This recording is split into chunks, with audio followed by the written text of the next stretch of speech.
saya dengar ceritanya dari Syekh Abdul Razak hafizahullah taala tentang seorang wanita yang dia menikah dengan seorang lelaki dan wanita ini punya teman wanita yang lain tapi cacat, tidak bisa ngomong dan jalan merangkak.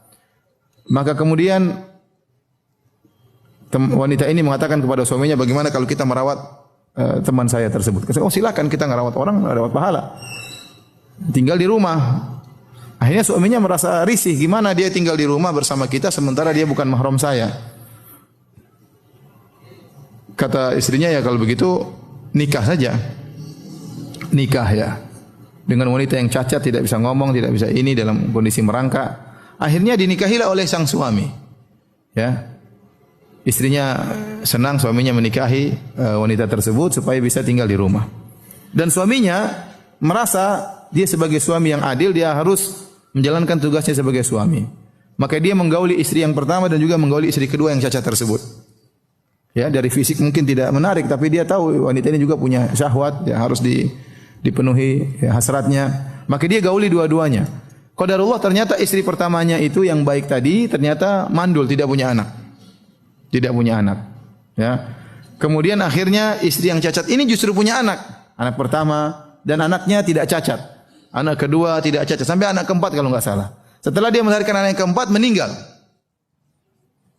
Meninggal wanita cacat tersebut. Maka yang merawat anak-anaknya istri yang pertama yang tidak cacat. Subhanallah, Allah memberikan rizki anak-anak melalui wanita yang lain.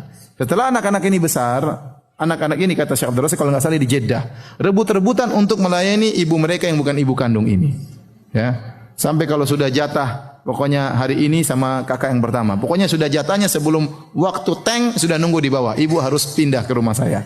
Jadi mereka bagi-bagi tugas. Hari ini sama kakak pertama, hari ini sampai hari ini kakak kedua, hari ini sampai saudara ketiga dan seterusnya. Ya. Ini yang kita ingin. Jadi kita ingin rebut-rebutan untuk bisa merawat orang tua kita. Apalagi mereka sudah